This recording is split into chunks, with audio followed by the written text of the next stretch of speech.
continuing our discussion on spiral dynamics and the change grid. And with any luck at all, we're going to figure out how does the spiral dynamics methodology structure lend itself to the creation and utilization of a change grid. So again, as we were talking about last time around, it's great to be aware of all these different levels of values that society has moved through over the course of history. And it's great to give some thoughts to where are we and where do we want to go and why do we sometimes want to hold back, and you know, the kind of battle between neighboring color I'm going to say spirals, parts of the spiral. That's all been very, very fascinating. But sooner or later, we need to translate this into something that we can actually use for the benefit of our clients.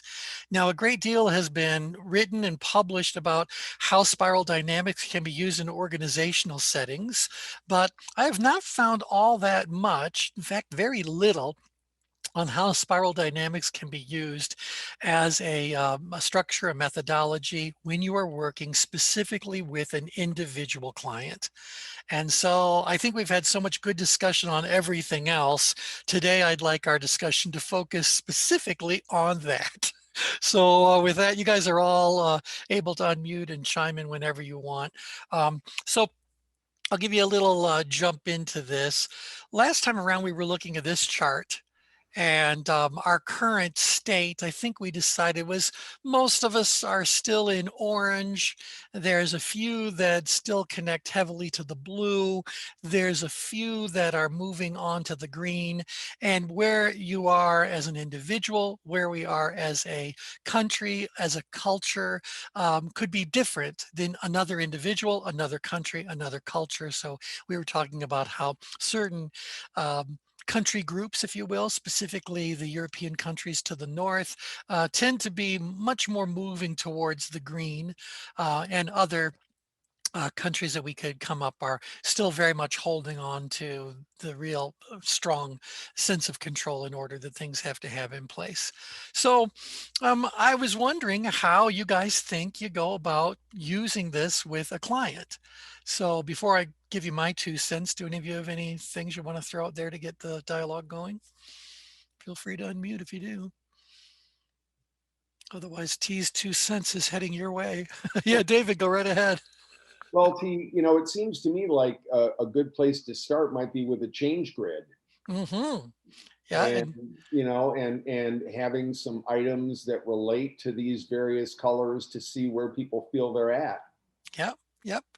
And so let's kind of flesh that out a little bit. If I was going to use the change grid for this, and obviously I'm going to be heavily suggesting that you do, I can see multiple ways that we would want to use this. So for example, as we said last time around, what if you have a client who is in this orange value state and says, I like it, I'm this way, I'm unlikely to change, and while sooner or later I might become an old relic, I'm going to hang on to what I know as long as I possibly can. Well, I could look at these bullet points that are describing the attributes of that orange value set, and I could translate these into some sort of plottable activity.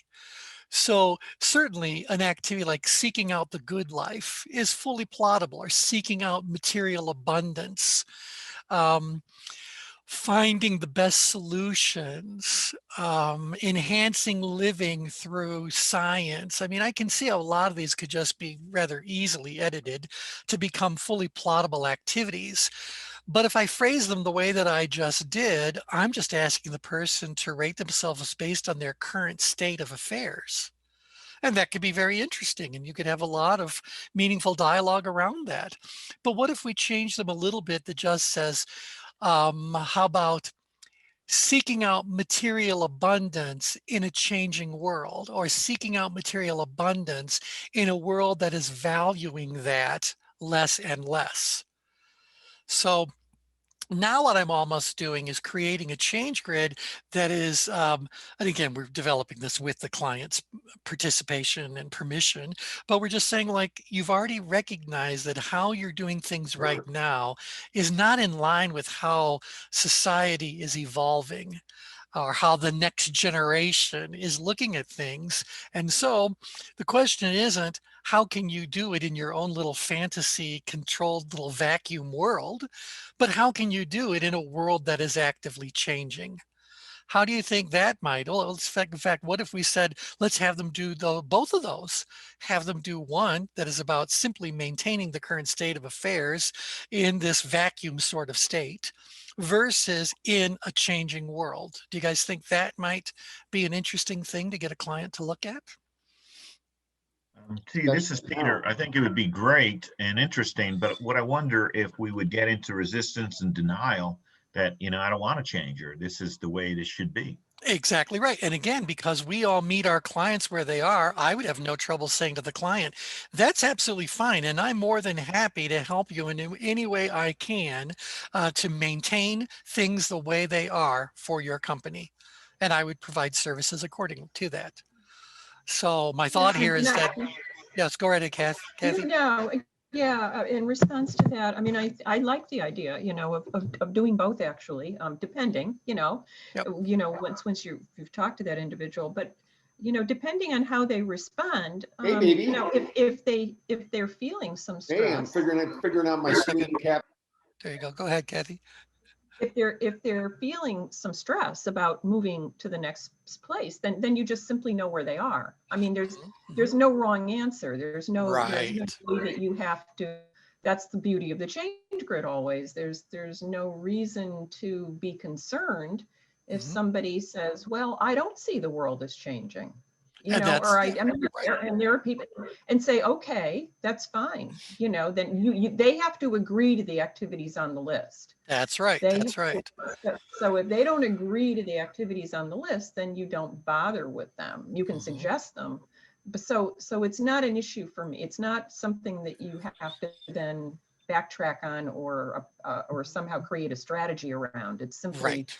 find out where they are. We Yeah. accept them where they are. We let them set their own goals and objectives. We let them decide whatever their future is going to hold, even though we may see a very different one, or we know plenty of leading indicators that show that their reality is going to be changing sooner than they may think. But let me throw another little question in the mix. Let's say we're not coaching an individual, but rather we are consulting a business owner. And that business owner is someone who wants to hang on very tightly to the orange value set and run their business accordingly. But their employees are viewing things very, very differently. What do we do when the owner, the client, says to us, "Make my people cooperate. Make my people uh, perform, behave, think, believe, whatever, the way I want them to." What do we do now? David, go ahead. You've unmuted. I think that we have to somehow communicate to the client that when we force people into compliance, when they have no say in their own work duties or how they accomplish tasks that they've been assigned, we're closing down the brain and we're getting limited compliance. We're not getting any creativity. We're not getting any extra effort. We're not getting any more commitment to the business. We're simply executing tasks. Mhm. And which would be more preferable? Excellent. So again, I think we have to kind of view this as holistically as we can, because now let's look at the other thing. What if you got a whole bunch of employees who have decided that they're going to adopt and develop those green values? And that now calls into question whether or not some of the organization's current orange sorts of behaviors can be supported by them. What if We have you have the employees who say, fix the boss? we have to provide a bridge. We have to provide a bridge. And so, I Okay, don't, yes, go right ahead, Tim, please do. This is interesting because I'm seeing some words in here that match up with the work that I do around diversity, equity, and inclusion. And when we talk with client organizations around creating inclusive work cultures, one of the theme words we use is in that purple zone there, belonging. It's funny to me when I looked at this, and that was the very first attribute listed under the purple category. But I also see in the green, as you just asked about, some other theme words that we use, and obviously diversity is right there in the middle. But talking to organizations around trying to create environments and cultures where people feel appreciated and accepted. So it certainly works for me in terms of trying to affect movement in organizations. Yeah, T, does it make sense to simply, use the ChangeGrid and use those activity lists and provide them to the different groups and say, where do you come out on this? And as we'd said earlier, provide awareness. I mean, so you're using a group application then of the ChangeGrid at this point, which we may or may not want to do in this conversation, but there might be a way to even to do that individually, to just take a bunch of individual grids and just do a random sample and say, where are people on? And then be able to show the contrast. We certainly could. Now, size and the importance are going to be the telling factors in that grid. Exactly. I'm so glad you pointed that out, David, because I would say if you wanted to put together a screening kind of profile for group sort of stuff, if you built it around some blue, some orange, and some green activities, and I think that these bullet points kind of point us in a general direction of where activities might be sitting in a nice pile, but we're going to have to really extract and define activities a bit more clearly than these bullet points are. So I consider these bullet points to just be inspiring us to, or opening our eyes into a particular point. But if we do that, it's really interesting that the first thing that I would look at is their importance rating based on each one of these colors. Because if they say the blue stuff was all unimportant, the orange stuff is only moderately important, and the green stuff is extremely important, didn't that just tell us something very interesting? Compared to the business owner who might say the green stuff is not important at all, the orange stuff is vitally important, and the blue stuff is in the middle. So I think just looking at the importance rating can give you a tremendous amount of insight into how what the lay of the land is, if you will. Now, by the way, for those who joined a bit later, we have a new student in our fold, Tim White, who's joining us, and you just heard him describe what his business is all about. But one thing I want to bring to everyone's attention as a reminder is that in the spiral dynamics concept, as we move up the spiral into these higher levels, we do not lose the insights, the true, the true positive elements that the previous cycles brought us. And so absolutely, I don't think that as we progress up, we're ever going to lose our desire for belonging to something or bonding together. I don't think we're ever going to lose, like in the red, this value of being respected. Now, how that respect is expressed, and that might change, but I think that the real benefits, the real value that we have derived, gained, whatever, from the earlier experiences, we take with us. So mostly movement up the spiral is about finding ways to remedy the problems that the previous spiral or the limitations of the previous spiral brought to us. So there's also the belief that anyone at an upper level remains fully aware of all of the lower levels, but whatever level you are at, you are unable to see the higher level. And I wanted to bring that up just because I want to do a kind of reality check with you guys. How many of you have got clients, whatever, that are in the orange value level that are openly denying of or clueless about anything that we might come up with as green? You know, for them, Not, it's like, yeah, go ahead, Kathy. Just, not anymore, I don't. yeah, not anymore. I don't. Someone did some house cleaning. So, yeah. Well, isn't that an important thing to kind of go, you know, the great thing about being in business for ourselves is that we do get to be artists of our reality. So if you think, well, we've learned on other calls, everything you have in your life, you either have it because you've created it or you're tolerating it. And so if you don't like something, well, it's time to do a little tidying, time to do a little cleaning up. So that's it. Now, that said, I would tell you that in my own business model, and I put together a change grid on myself just to kind of see what's going on with me.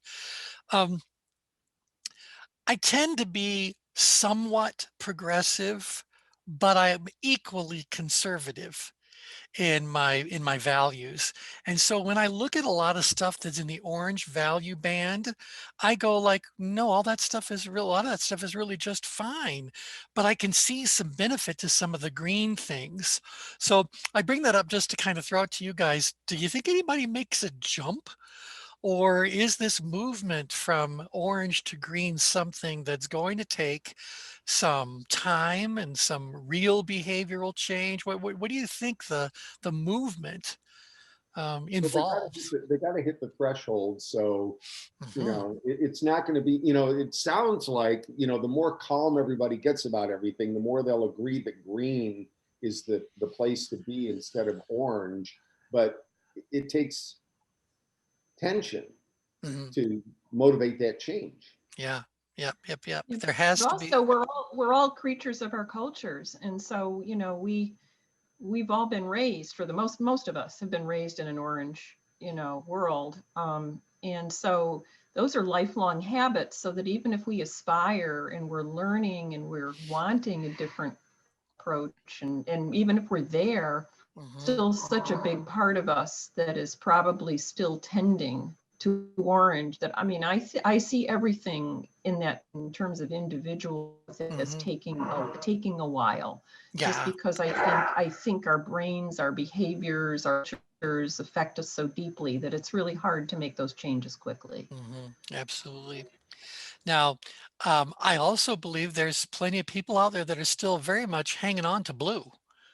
So there's still a tremendous amount of blue values that are out there that some people would say serve them very, very well. Others would say are restricting whatever their forward movement may be. But nevertheless, I think we also have to recognize there's still a lot of blue energy that's out there. And we do encounter the occasional red piece of energy where you do end up with people that are want to compete, but part of their idea about competing is not just winning, but killing the competition. So this is a little bit about fighting remorselessly and without guilt to break constraint. So in the worlds of haves and have-nots, it's good to be a have.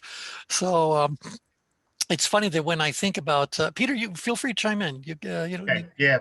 You know what struck me is as we're going through the levels, that it reminds me of the wisdom traditions, whether it be Zen, Hinduism, yoga, or the Eastern wisdom traditions, that I can't help but think as people meditate, as they become connected to their inner self, their unconscious, that mhm, these are all movement, you know, into these, let's say, more transcendent levels. mhm, mhm, mhm. And so if a client came to me and said, my goal is to move on is to develop or live more of these green values, I think there's a lot of things we could all suggest that they do to explore their inner beings of self and others, to promote a sense of community and unity, these sorts of refreshing spirituality to bring about harmony. There's a lot of those transcendent sorts of behaviors that we could all practice and do. And it may very well be that practicing those sorts of behaviors is central to this, to the green value system expanding and manifesting itself.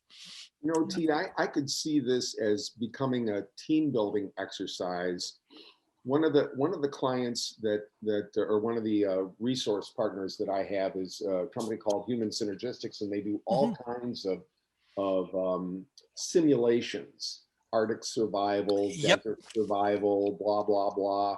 Yep. And what you learn through those is that the team is always better than the individual.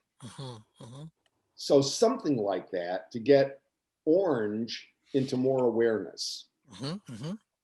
Yeah, because wouldn't that be interesting to even just say, if we can take a team and we can divide that team up into 3 or 4 of these levels, and then say that for this exercise, we want them to adopt and behave in strict accordance with whatever their band is.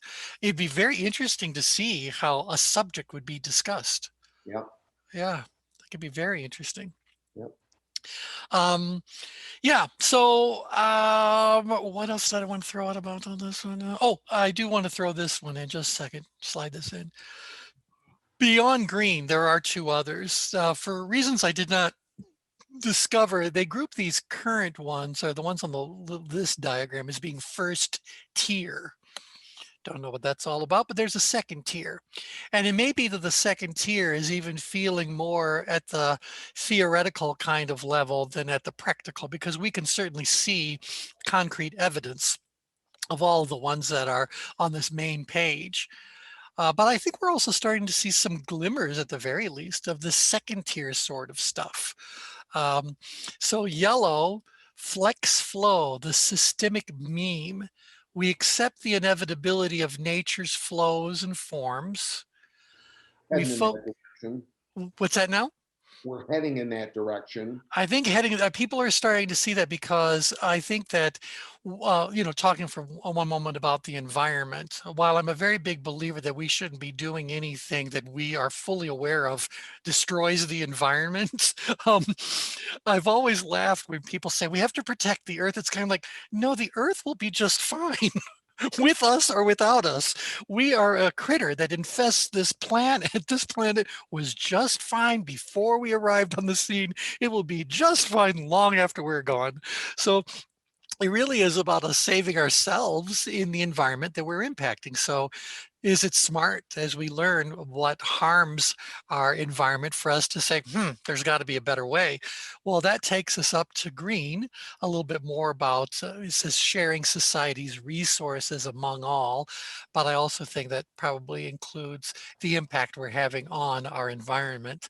But then you go to the next one, I like, accept the inevitability of nature's flows and forms. I think it's good to kind of know, like, oh no, Mother Earth has her own plan. So this planet is going to do what this planet had been planning on doing long ago. So do we just accept that? I like this idea about focusing on functionality, competence, flexibility, and spontaneity. We're kind of doing that. Finding a natural mix of conflicting truths and uncertainties. Discovering personal freedom without harm to others or excesses of self-interest. That's when I kind of think we're seeing some evidence now. Experience the fullness of living on an earth of such diversity in multiple dimensions. I think that's something we're starting to see glimmers of. Demand integrative and open systems. Not quite sure what they're talking about there, but it almost feels like we're going to get rid of borders and boundaries and things like that at a certain point in time. Become citizens of planet Earth. So I can kind of see some evidence of that coming along. And we go into turquoise. We won't do that for now, but turquoise is very interesting. So someone sent me a note and said, where does Star Trek The Next Generation live?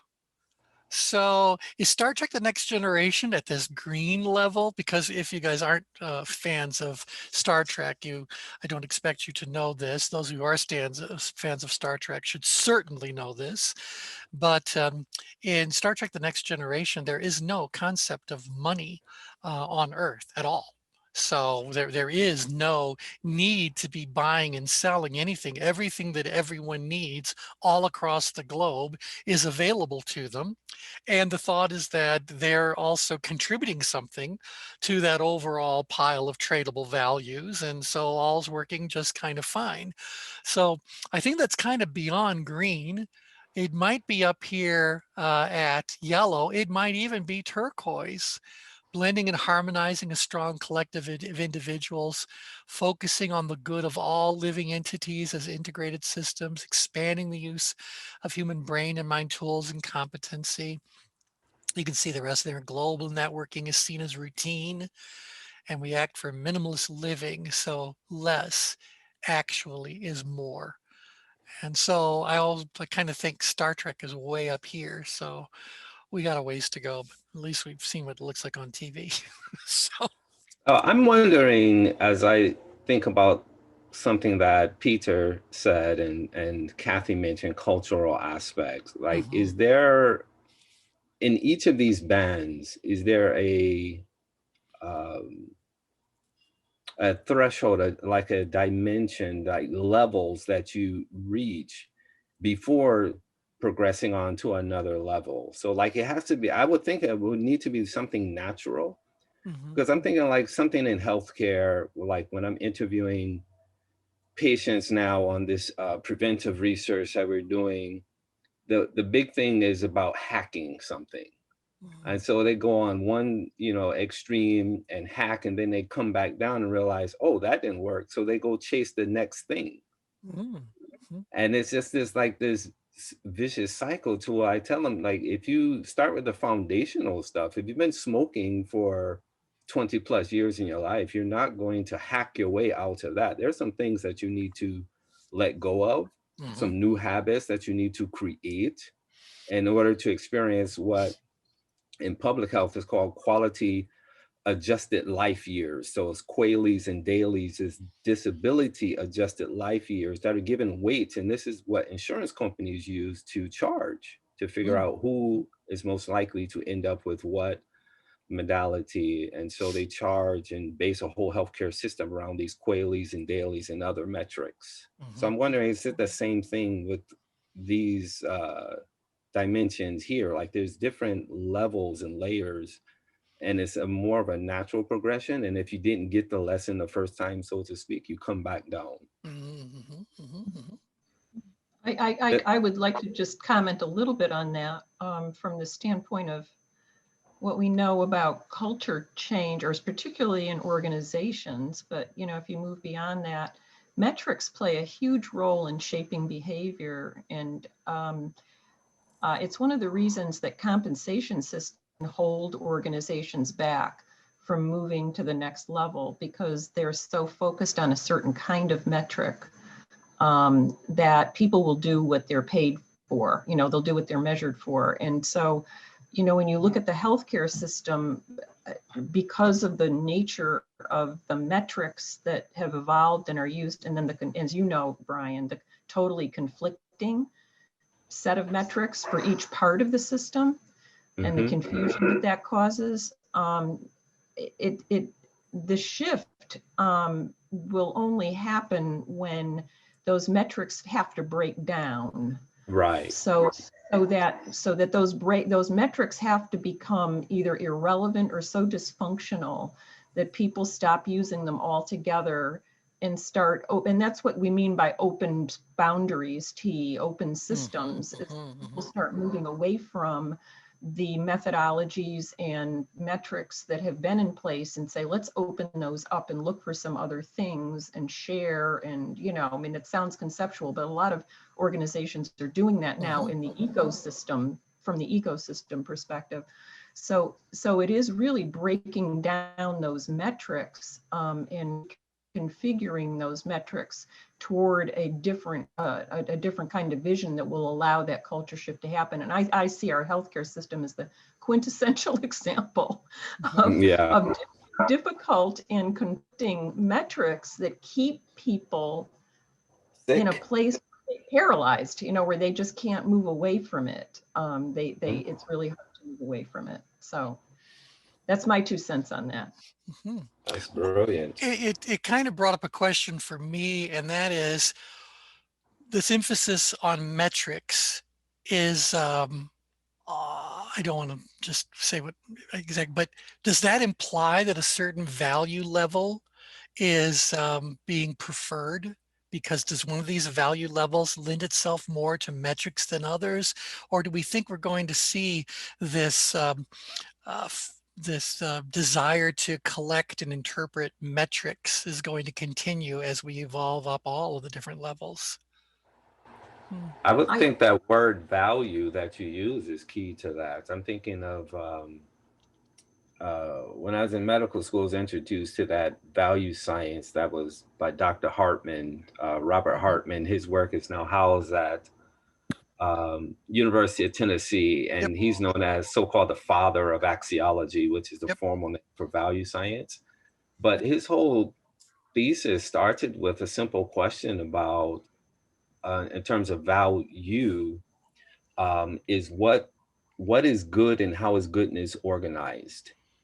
Because in his mind, he says there's a difference, there's a gap between one's personal values, executing value judgment, and valuing, aka creating meaning in the moment.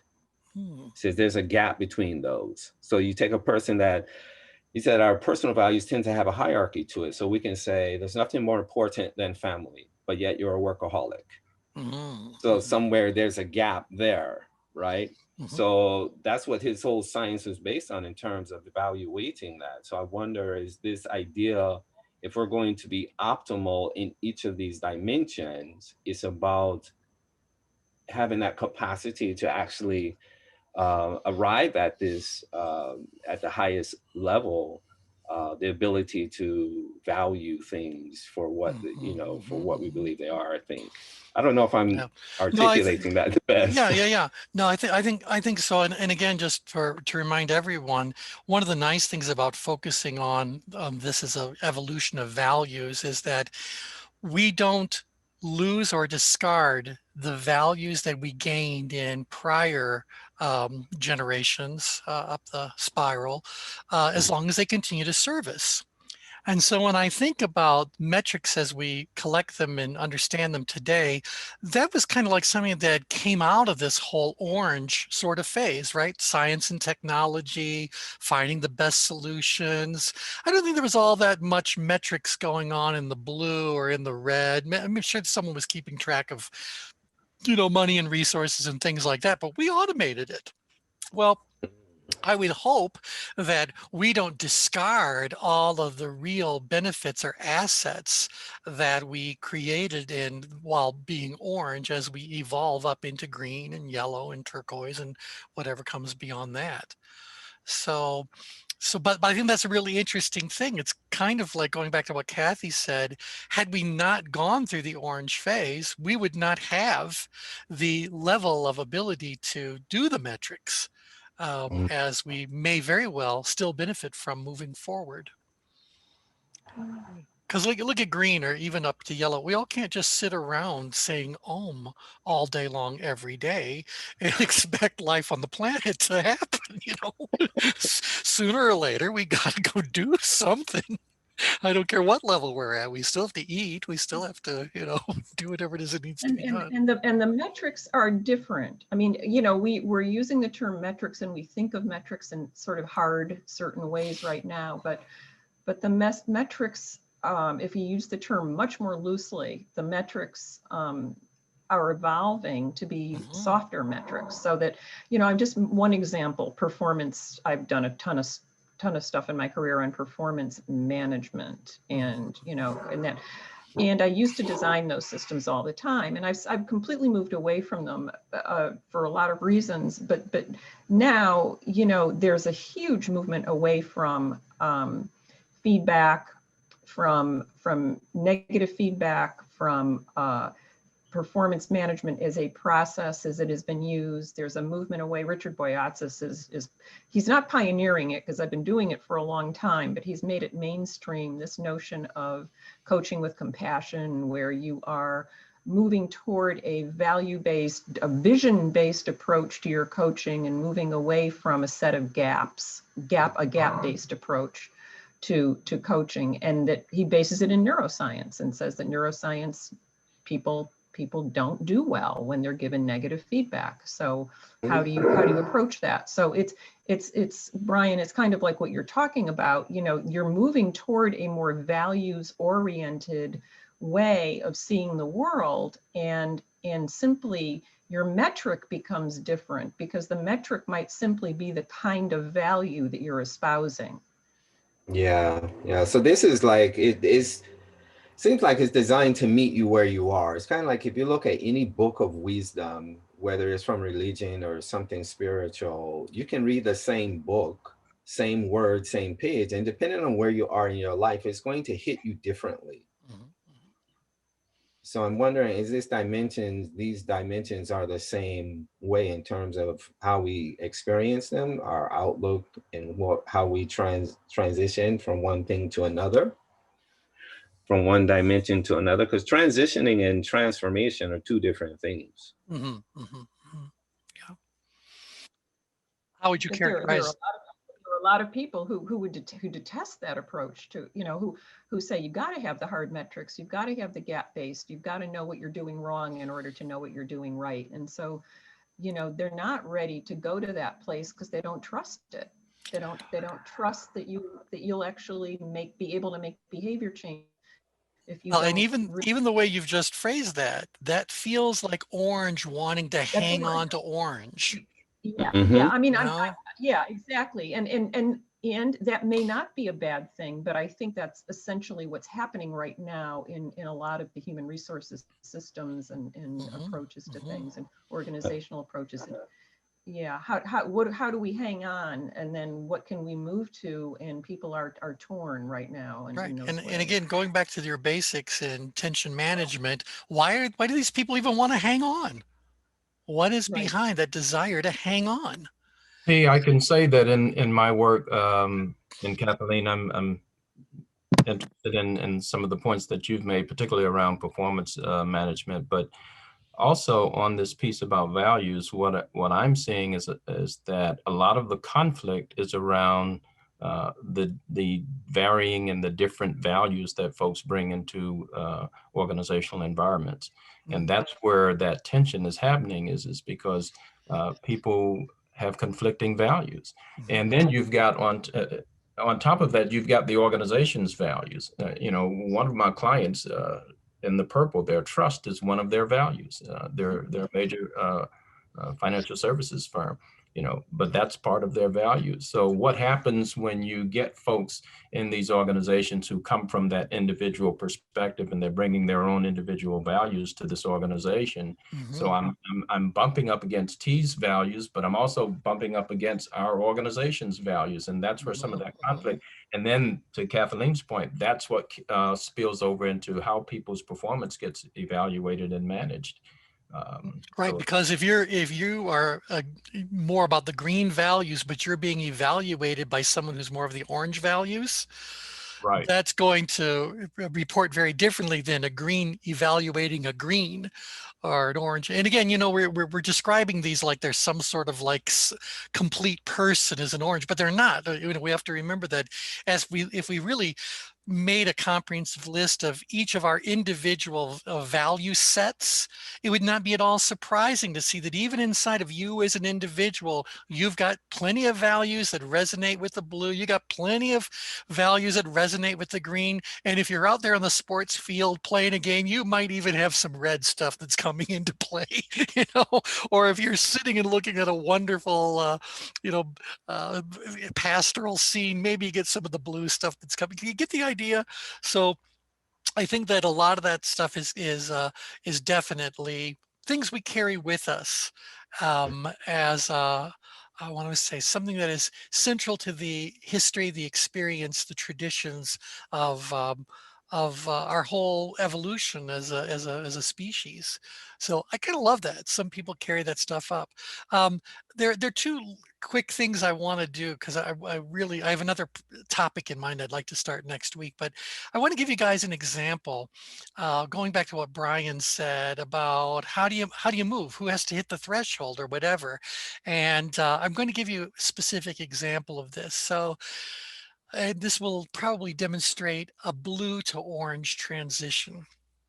But right now on PBS, on Masterpiece Theater, there's a series called Miss Scarlet and the Duke. It's one of my favorites. It's a great show. It starts off in late 1880s Victorian England. And here we have this gal named Miss Scarlet, who is a private investigator at a time period where women would certainly not be even thought of as being in that role, let alone respected, treated as an equal. So you get all of these gender dynamics, all these things. But I basically typed this, she's not staying in her place as far as society is concerned, but she is striving for autonomy and independence. She wants her own material abundance, so she's doing her best. So Brian, to your point, sometimes what I think moves people up the spiral is that you get some people who are stubborn, that are just going to say, I will not comply to whatever. I am moving forward. And if I have to drag you kicking and screaming, or if this takes decades or whatever, so be it. In fact, just this past year, Linda could tell us exactly the date, but women gained the right to vote. So now that takes you back to the 1920s then, 19 teens. This show is 1882, and there's a lot of subject matter inside of Miss Scarlet's. It's about the suffragette movement and all that sort of a thing. And even then, they'd been trying to do it for 10 years. So if you put that all together, you're looking at least 50 years of effort that women put into their quest to have that vote. And it probably was started long before that in quieter ways. And it even continues to this day, because it may be true that women have the right to vote, but are they exercising that right to vote? So are they on the women need to have a voice bandwagon kind of thing, So you get the idea that sometimes I think nature pushes us up the spiral. Sometimes I think there's some people that are trailblazers, or there's some people, going back to your threshold point, that are at the threshold. Because remember, there's one word that comes into someone's mindset or even their languaging when they hit the threshold. And that language, that mindset, those thoughts often contain the word, anyone know it? Change? Enough. Enough. No. Enough. It's when you finally get to a situation where you just say enough, that's when something can actually change. I'll give you a quick example of that. Linda and I were at Disney World years and years ago at Epcot, and it was end of the day. We're all kind of gathering around the giant pool waiting for the fireworks things to happen. And in front of us, there's this little kid, brother and sister kind of pair, who are physically fighting with one another. And it was a bit more than play fighting. And it was totally ignoring the fact that other people were around them. And mom and dad were absolutely oblivious to this, even though they were less than a few feet away. And I just said, enough. And I said it with that tone of voice. It was amazing how quickly these children changed their behavior. So I think that's also what we're talking about. Sooner or later, in order to impact change, somebody, and ultimately a sufficiently large group of somebodies, have to say enough already. So this isn't serving us well. We're moving on. Come along with us. Be a late adopter. No longer care. We're moving forward with you or without you. And so I think that's kind of an interesting thing to say. How do we transition from one of these to the next? Okay. I like that. So I think I grew up saying enough and was labeled a rebel in many of the cultures that I lived in and grew up in. Yeah. But I didn't mind it, because it's going to be what it's going to be. Because people that when you say enough, you're judging someone else's current behavior, and they're going to view you as being a rebel. And what you really are is a trailblazer. And so it's all part of the dynamic. It's all, hey, look, it's all tension management, isn't it? So, if I could comment here, I just want to share something that I don't know how many of you have seen this. Has any of you seen the movie on Netflix yet, One Night in Miami? No. It's fantastic, because it's a microcosm of the change that was happening in the 60s among Black, basically Black men. But it's an absolutely brilliant and powerful film. 4 friends who got together in a hotel room in Miami one night in '65. It was Malcolm X. It was Cassius Clay, who became Muhammad Ali. It was Sam Cooke, the singer, and Jim Brown, the actor, the NFL player. 4 Black men who were very powerful in their own ways, but who were also very oppressed, and were dealing with the changes of civil rights and the burgeoning notion of empowerment and selfhood in the 60s, and right before all the violence of the assassinations, you know, of Martin Luther King, Malcolm X, and all the others. But a powerful, powerful film. It was like a play, but it took place in a Miami hotel room. And it's absolutely the emotions, the friendship, the different ways that they approach change, because they were all change leaders in their own ways. You know, when you're talking T about being a change agent and change leaders, and it's absolutely brilliant. So, I mean, I would urge any of you to watch that. It is an extraordinary film. It's probably going to be up for Oscars, but it's on Netflix right now. It's called One Night in Miami. And so, is this a real story? Did they actually, Yeah, were they actually friends? That's a real story. It's a real story. Wow. And yeah, it's a real story. They were actually friends. The music is fabulous. And each of the characters, Leslie Odom plays Sam Cooke, and his voice is incredible.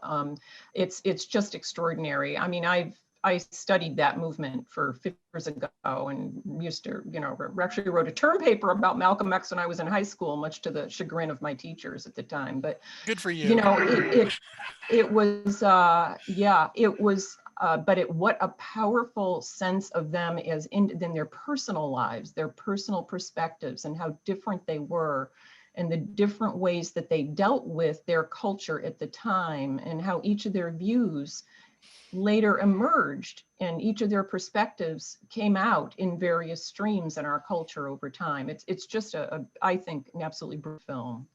Excellent. So I know it's an aside. I didn't mean to take up a lot of time. No. But I think that's excellent. That's just excellent. Thank you.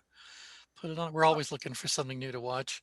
You know, because of COVID, so many programs that we might have found interesting haven't been in production. And so how many of you go like, I've got 300 television stations and umpteen streaming services, and there's nothing worth watching on TV. Yeah. If I can just make a comment about what we've been talking about as far as transformation, I think virtually all the people who write about spiral dynamics talk about the force that drives, or what's behind transformation from one level to the next, is when the complexity of your environment, whether it's an organization, an individual, a culture, outstrips the ability of the value system of the current culture to address the problems and complexity that are emerging.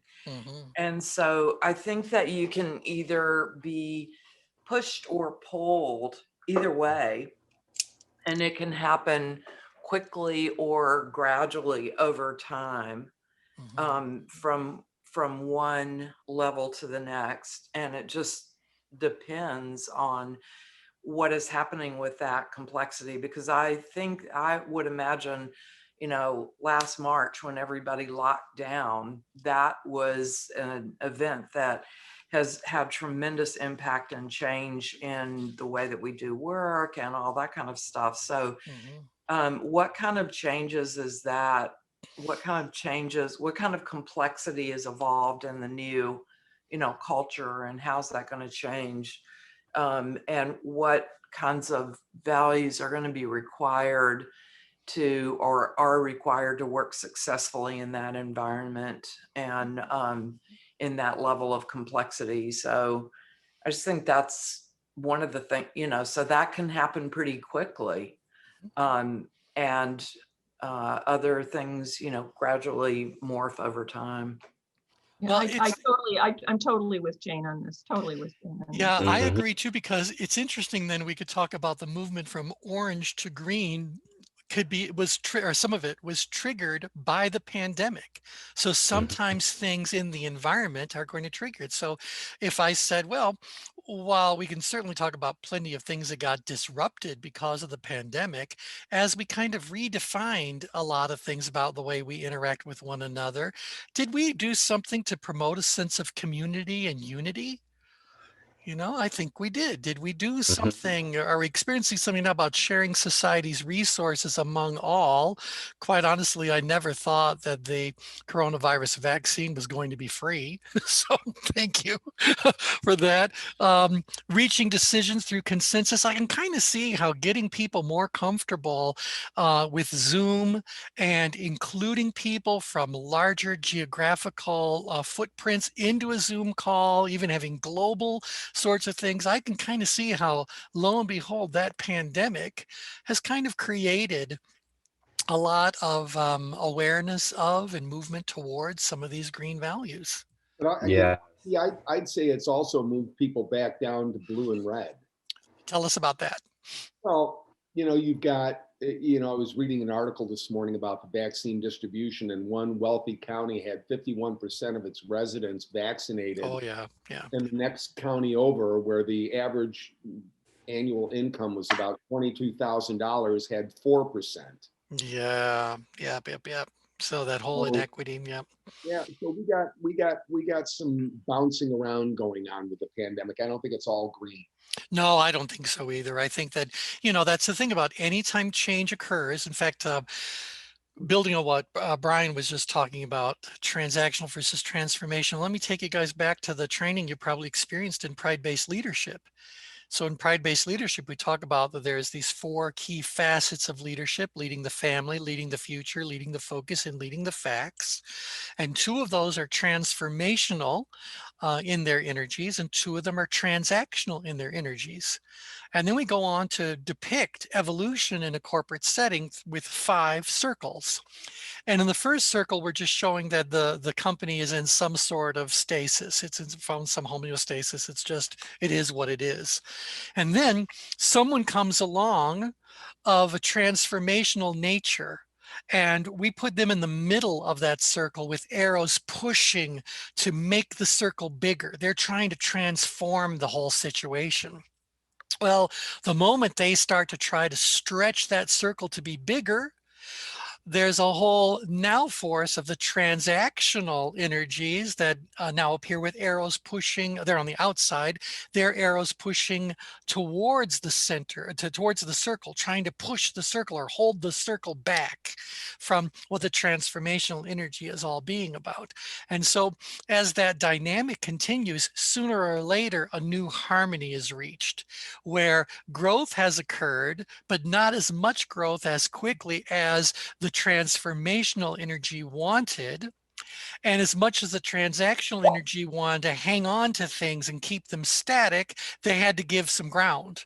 And so at the end of all this, we depict the company once again as having some sort of balance, some stasis that's occurred, but it's bigger than it was when it started off before. And so a lot of this stuff we're talking about for transactional versus transformational, or about evolution, unless there is some transformational energy involved, then what's never going to happen? Change. There's never going to be any change.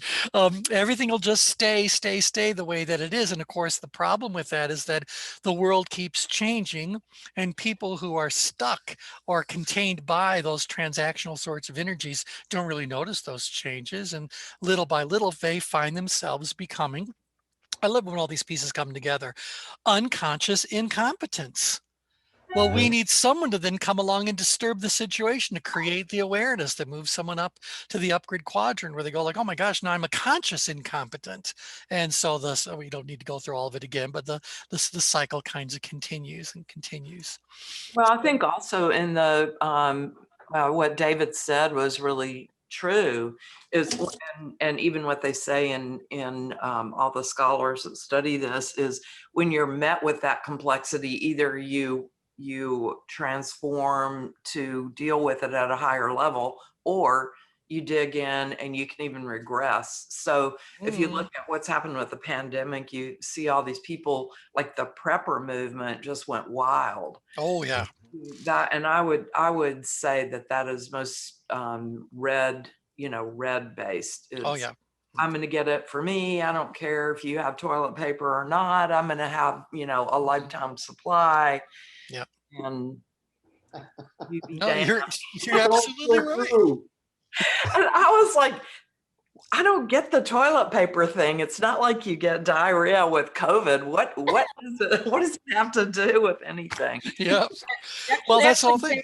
I think you do. I mean, I hate to say this, but I've been told, I've been asked if that's one of my symptoms every time I go to a doctor, and Yeah, they do it. Well, Well, you do, but it's not that, I mean, that's right. a symptom, but it's not like you've got cholera. It's not the hallmark, right? Exactly. You don't have dysentery. Come on.